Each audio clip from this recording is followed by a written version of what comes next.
Marhaba guys!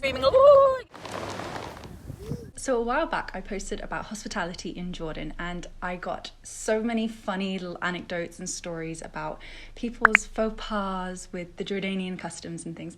And let me tell you, I've been here for 5 years and I make so many mistakes all the time. I'm constantly learning and I'm constantly putting my foot in it.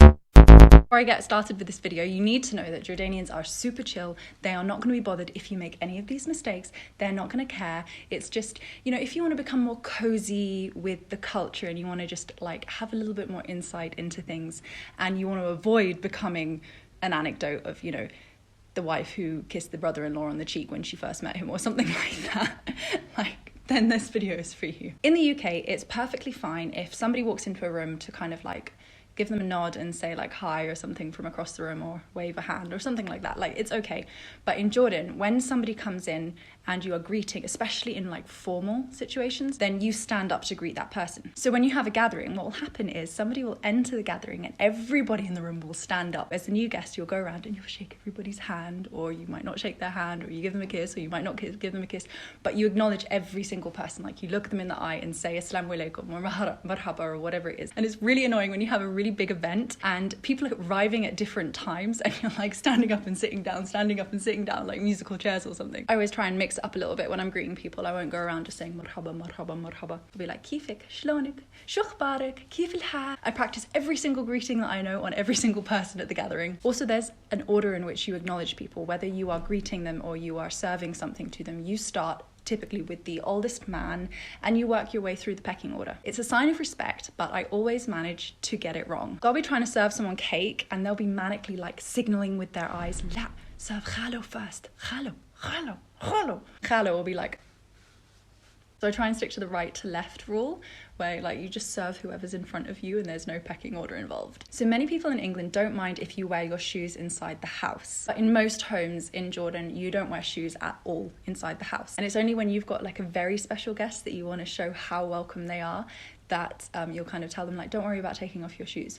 Whereas most of the time you let them just take off their shoes before or just after entering the house, and then like no shoes inside the house, which I love. I love this rule so much. I hate having shoes inside the house. Even then, your host might tell you that you don't have to take off your shoes, but I've had so many situations where my husband has been like, why are you still wearing your shoes? Because she said that I could keep them on. No, she keeps looking at her carpet. She wants you to take them off. In my previous video about things not to do in Jordan, so many people said that you shouldn't sit in front of somebody with your legs out, crossed over, and with your toes pointing up at them, which seems so specific.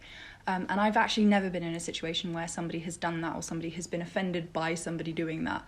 So I don't know if this is maybe a regional thing or this is a more old-fashioned thing. I don't know. Tell me in the comments. But I do know for sure that you shouldn't sit like with your legs up on the coffee table with your feet facing somebody. And I've learnt that the hard way. And I've been told by my husband to like, get your feet out of my mum's face, please.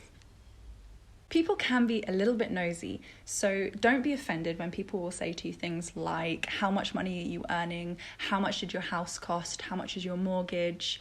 How much did your car cost? Or, not only money related things, but also, for instance, when are you going to have a baby? That's like always the newlyweds' worst nightmare is being asked when you're going to have a baby. And I know that so many foreigners find this really difficult, that they don't know how to deal with such like upfront questions. Not just foreigners that like find these questions difficult, like everyone finds these questions difficult. But you just got to smile, make a joke or nod through it or whatever, or say inshallah soon or whatever it is, and just let it pass, because it's a lot simpler and it keeps the conversation moving. I think this is the best one on my list. You have to call anyone who is older than you uncle or auntie. So ammo, khalto, khalo, auntie.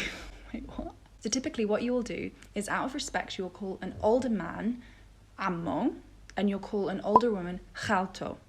And they're not actually like, it's ammo, amto for one side of your family. Like your father's side of the family is like your uncle and your aunt is ammo and amto, and your mother's side of the family is khalo and khalto. But for some reason, like, you call a strange guy ammo and a stranger woman khalto. And I don't understand why it's not ammo Anto or khalo, khalto. Do you know what I'm saying? So anyway, when I first arrived here, I kept calling my mother-in-law by her first name, and I was mortified when I found out that actually that was really rude and that I needed to be calling her either mama or khalto. And I realized how kind of assimilated to the culture I'm becoming, because the other day I was introducing myself to two young girls, and I told them my first name, and then like this Jordanian side of me kicked in and was like, what? I'm khalto.